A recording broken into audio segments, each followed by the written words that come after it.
Hey guys, so it's getting towards dusk out here at the soccer field, but I've just finished building this cute little sailplane. It might be a high start plane at some point, I don't know. For now, we'll just toss it around and see if I can get it to fly a bit. It does have a hatch, but as you can see, I put it in upside down here because it doesn't actually fit in the way I built it to fit, so I'll have to work on that. But anyway, let's give it a try.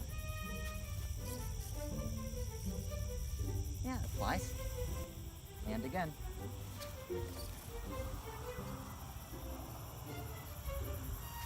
Yeah, that flies pretty nicely. More tries and we'll call it.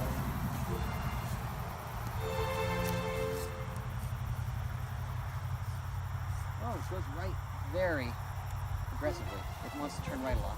But it flies.